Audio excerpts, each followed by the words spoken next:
श्रीपाद श्रीवल्लभत्वं सदैव श्रीदत्तास्मान् पाहि देवाधिदेव भावग्राह्य क्लेशहारिन् सुकृते घोरात् कष्टादुद्धरास्मान् नमस्ते। त्वं नो माता त्वं पिता त्वधीपस्त्वं त्राता योगक्षेमकृतसद्गुरुस्त्वं त्वं सर्वस्वं नो प्रभो विश्वमूर्ते घोरात् कष्टादुद्धरास्मान् नमस्ते। पापं तापं व्याधिं माधिं च दैन्यं भीतिं क्लेशं त्वं हराशु त्वदन्यं त्रातारं नो वीक्षैषास्तजुर्ते घोरात् कष्टादुद्धरास्मान् नमस्ते।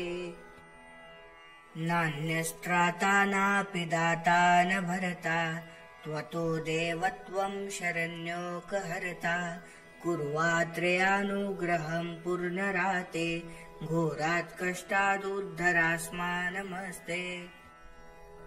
धर्मे प्रीतिं सन्मतिं देवभक्तिं सत्संगाप्तिं देहि भुक्तिं च मुक्तिं भावासक्तिं चाखिलानन्दमूर्ते घोरात् कष्टादुद्धरास्मान् नमस्ते। श्लोक पंचकमेतदो लोकमङ्गलवर्धनं प्रपटे नियतो भक्त्या स श्रीदत्त प्रियो भवेत्। इति श्री वासुदेवानंद सरस्वती स्वामी विरचितं श्रीदत्तात्रेय स्तोत्रं सम्पूर्णम्।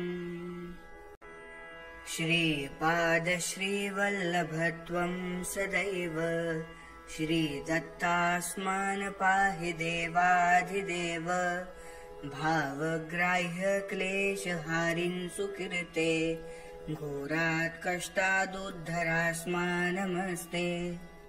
त्वं नो माता त्वं पिता त्वधीपस्त्वं त्राता योगक्षेमकृतसद्गुरुस्त्वं त्वं सर्वस्वं नो प्रभो विश्वमूर्ते घोरात् कष्टादुद्धरास्मान् नमस्ते। पापं तापं व्याधिं माधिं च दैन्यं भीतिं क्लेशं त्वं हराशु त्वदन्यं त्रातारं नो वीक्षैषास्तजुर्ते घोरात् कष्टादुद्धरास्मान् नमस्ते। नान्यस्त्राता नापि दाता न भरता त्वतो देवत्वं शरण्योकहर्ता कुर्वात्रयानुग्रहं पूर्णराते घोरात् कष्टादुद्धरास्मान् नमस्ते। धर्मे प्रीतिं सन्मतिं देवभक्तिं सत्संगाप्तिं देहि भुक्तिं च मुक्तिं भावासक्तिं चाखिलानन्दमूर्ते घोरात् कष्टादुद्धरास्मान् नमस्ते। श्लोक पंचकमेतदो लोकमङ्गलवर्धनं प्रपटे नियतो भक्त्या स श्रीदत्त प्रियो भवेत्। इति श्री वासुदेवानंद सरस्वती स्वामी विरचितं श्रीदत्तात्रेय स्तोत्रं सम्पूर्णम्। श्रीपाद श्रीवल्लभत्वं सदैव श्रीदत्तास्मान् पाहि देवाधिदेव भावग्राह्य क्लेशहारिन् सुकृते घोरात् कष्टादुद्धरास्मान् नमस्ते। त्वं नो माता त्वं पिता त्वधीपस्त्वं त्राता योगक्षेमकृतसद्गुरुस्त्वं त्वं सर्वस्वं नो प्रभो विश्वमूर्ते घोरात् कष्टादुद्धरास्मान् नमस्ते। पापं तापं व्याधिं माधिं च दैन्यं भीतिं क्लेशं त्वं हराशु त्वदन्यं त्रातारं नो वीक्षैषास्तजुर्ते घोरात् कष्टादुद्धरास्मान् नमस्ते। नान्यस्त्राता नापि दाता न भरता त्वतो देवत्वं शरण्योकहर्ता कुर्वात्रयानुग्रहं पूर्णराते घोरात् कष्टादुद्धरास्मानमस्ते। धर्मे प्रीतिं सन्मतिं देवभक्तिं सत्संगाप्तिं देहि भुक्तिं च मुक्तिं भावासक्तिं चाखिलानन्दमूर्ते घोरात् कष्टादुद्धरास्मानमस्ते। श्लोकपञ्चकमेतदो लोकमङ्गलवर्धनं प्रपटे नियतो भक्त्या स श्रीदत्तप्रियो भवेत्। इति श्रीवासुदेवानन्द सरस्वती स्वामी विरचितं श्रीदत्तात्रेयस्तोत्रं सम्पूर्णम्।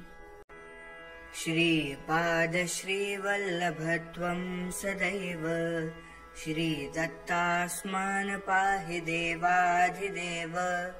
भावग्राह्यक्लेशहारिन् सुकृते घोरात् कष्टादुद्धरास्मानमस्ते। त्वं नो माता त्वं पिता त्वधीपस्त्वं त्राता योगक्षेमकृतसद्गुरुस्त्वं। त्वं सर्वस्वं नो प्रभो विश्वमूर्ते घोरात् कष्टादुद्धरास्मानमस्ते। पापं तापं व्याधिं माधिं च दैन्यं भीतिं क्लेशं त्वं हराशु त्वदन्यं। त्रातारं नो वीक्षैषास्तजुरते घोरात् कष्टादुद्धरास्मानमस्ते। नान्यस्त्राता नापि दाता न भरता त्वतो देवत्वं शरण्योकहर्ता। कुर्वात्रयानुग्रहं पूर्णराते घोरात् कष्टादुद्धरास्मानमस्ते। धर्मे प्रीतिं सन्मतिं देवभक्तिं सत्संगाप्तिं देहि भुक्तिं च मुक्तिं भावासक्तिं चाखिलानन्दमूर्ते घोरात् कष्टादुद्धरास्मानमस्ते। श्लोकपञ्चकमेतदो लोकमङ्गलवर्धनं प्रपटे नियतो भक्त्या स श्रीदत्तप्रियो भवेत्। इति श्रीवासुदेवानन्द सरस्वती स्वामी विरचितं श्रीदत्तात्रेयस्तोत्रं सम्पूर्णम्। श्रीपादश्रीवल्लभत्वं सदैव श्रीदत्तास्मान् पाहि देवाधिदेव। भावग्राह्यक्लेशहारिन् सुकृते घोरात् कष्टादुद्धरास्मानमस्ते। त्वं नो माता त्वं पिता त्वधीपस्त्वं त्राता योगक्षेमकृतसद्गुरुस्त्वं। त्वं सर्वस्वं नो प्रभो विश्वमूर्ते घोरात् कष्टादुद्धरास्मानमस्ते। पापं तापं व्याधिं माधिं च दैन्यं भीतिं क्लेशं त्वं हराशु त्वदन्यं। त्रातारं नो वीक्षैषास्तजुरते घोरात् कष्टादुद्धरास्मानमस्ते। नान्यस्त्राता नापि दाता न भरता त्वतो देवत्वं शरण्योकहर्ता। कुर्वात्रयानुग्रहं पूर्णराते घोरात् कष्टादुद्धरास्मानमस्ते।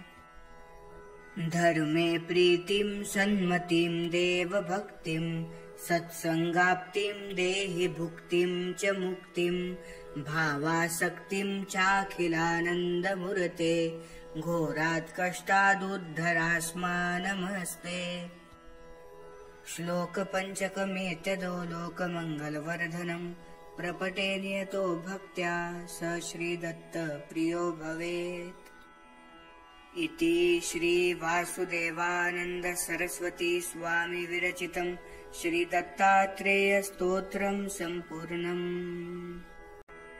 श्रीपादश्रीवल्लभत्वं सदैव श्रीदत्तास्मान् पाहि देवाधिदेव।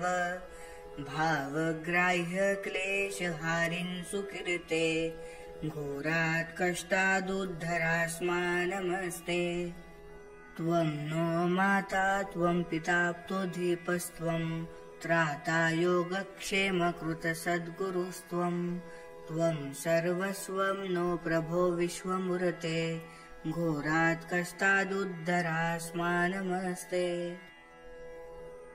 पापं तापं व्याधिं माधिं च दैन्यं भीतिं क्लेशं त्वं हराशु त्वदन्यं त्रातारं नो वीक्षैषास्त्यजुरते घोरात् कष्टादुद्धरास्मानमस्ते नान्यस्त्राता नापि दाता न भरता त्वतो देवत्वं शरण्योकहर्ता कुर्वात्रयानुग्रहं पूर्णराते घोरात् कष्टादुद्धरास्मानमस्ते धर्मे प्रीतिं सन्मतिं देवभक्तिं सत्संगाप्तिं देहि भुक्तिं च मुक्तिं भावासक्तिं चाखिलानन्दमूर्ते घोरात् कष्टादुद्धरास्मानमस्ते श्लोक पंचकमेतदो लोकमंगलवर्धनं प्रपटे नियतो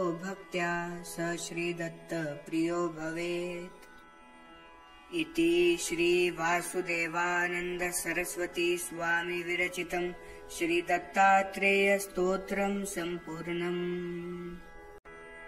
श्रीपाद श्रीवल्लभत्वं सदैव श्रीदत्तास्मान् पाहि देवाधिदेव भावग्राह्य क्लेशहारिन् सुकृते घोरात् कष्टादुद्धरास्मानमस्ते त्वं नो माता त्वं पिता त्वधीपस्त्वं त्राता योगक्षेमकृतसद्गुरुस्त्वं त्वं सर्वस्वं नो प्रभो विश्वमूर्ते घोरात् कष्टादुद्धरास्मानमस्ते पापं तापं व्याधिं माधिं च दैन्यं भीतिं क्लेशं त्वं हराशु त्वदन्यं त्रातारं नो वीक्षैषास्त्यजुरते घोरात् कष्टादुद्धरास्मानमस्ते नान्यस्त्राता नापि दाता न भरता त्वतो देवत्वं शरण्योकहर्ता कुर्वात्रयानुग्रहं पूर्णराते घोरात् कष्टादुद्धरास्मानमस्ते धर्मे प्रीतिं सन्मतिं देवभक्तिं सत्संगाप्तिं देहि भुक्तिं च मुक्तिं भावासक्तिं चाखिलानन्दमूर्ते घोरात् कष्टादुद्धरास्मानमस्ते श्लोक पंचकमेतदो लोकमंगलवर्धनं प्रपटे नियतो भक्त्या स श्रीदत्त प्रियो भवेत् इति श्री वासुदेवानंद सरस्वती स्वामी विरचितं श्रीदत्तात्रेय स्तोत्रं सम्पूर्णम् श्रीपाद श्रीवल्लभत्वं सदैव श्रीदत्तास्मान् पाहि देवाधिदेव भावग्राह्य क्लेशहारिन् सुकृते घोरात् कष्टादुद्धरास्मानमस्ते त्वं नो माता त्वं पिता त्वधीपस्त्वं त्राता योगक्षेमकृतसद्गुरुस्त्वं त्वं सर्वस्वं नो प्रभो विश्वमूर्ते घोरात् कष्टादुद्धरास्मानमस्ते पापं तापं व्याधिं माधिं च दैन्यं भीतिं क्लेशं त्वं हराशु त्वदन्यं त्रातारं नो वीक्षैषास्त्यजुरते घोरात् कष्टादुद्धरास्मानमस्ते नान्यस्त्राता नापि दाता न भरता त्वतो देवत्वं शरण्योकहर्ता कुर्वात्रयानुग्रहं पूर्णराते घोरात् कष्टादुद्धरास्मानमस्ते धर्मे प्रीतिं सन्मतिं देवभक्तिं सत्संगाप्तिं देहि भुक्तिं च मुक्तिं भावासक्तिं चाखिलानन्दमूर्ते घोरात् कष्टादुद्धरास्मानमस्ते श्लोकपञ्चकमेतदो लोकमङ्गलवर्धनं प्रपटे नियतो भक्त्या स श्रीदत्तप्रियो भवेत्। इति श्रीवासुदेवानन्द सरस्वती स्वामी विरचितं श्रीदत्तात्रेयस्तोत्रं सम्पूर्णम्। श्रीपादश्रीवल्लभत्वं सदैव श्रीदत्तास्मान् पाहि देवाधिदेव। भावग्राह्यक्लेशहारिन् सुकृते घोरात् कष्टादुद्धरास्मान् नमस्ते। त्वं नो माता त्वं पिता त्वधीपस्त्वं त्राता योगक्षेमकृतसद्गुरुस्त्वं। त्वं सर्वस्वं नो प्रभो विश्वमूर्ते घोरात् कष्टादुद्धरास्मान् नमस्ते। पापं तापं व्याधिं माधिं च दैन्यं भीतिं क्लेशं त्वं हराशु त्वदन्यं। त्रातारं नो वीक्षैषास्तजुरते घोरात् कष्टादुद्धरास्मान् नमस्ते। नान्यस्त्राता नापि दाता न भरता त्वतो देवत्वं शरण्योकहर्ता। कुर्वात्रयानुग्रहं पूर्णराते घोरात् कष्टादुद्धरास्मान् नमस्ते।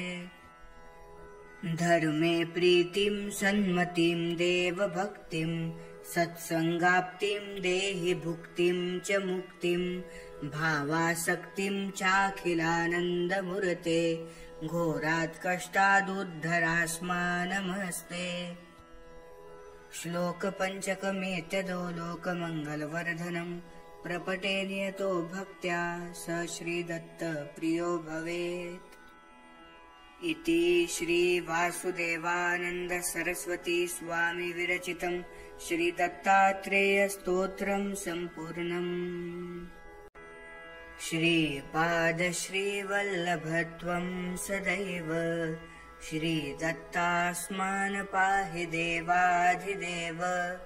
भावग्राह्यक्लेशहारिन् सुकृते घोरात् कष्टादुद्धरास्मान् नमस्ते। त्वं नो माता त्वं पिता त्वधीपस्त्वं त्राता योगक्षेमकृतसद्गुरुस्त्वं। त्वं सर्वस्वं नो प्रभो विश्वमूर्ते घोरात् कष्टादुद्धरास्मान् नमस्ते। पापं तापं व्याधिं माधिं च दैन्यं भीतिं क्लेशं त्वं हराशु त्वदन्यं। त्रातारं नो वीक्षैषास्तजुरते घोरात् कष्टादुद्धरास्मान् नमस्ते। नान्यस्त्राता नापि दाता न भरता त्वतो देवत्वं शरण्योकहर्ता।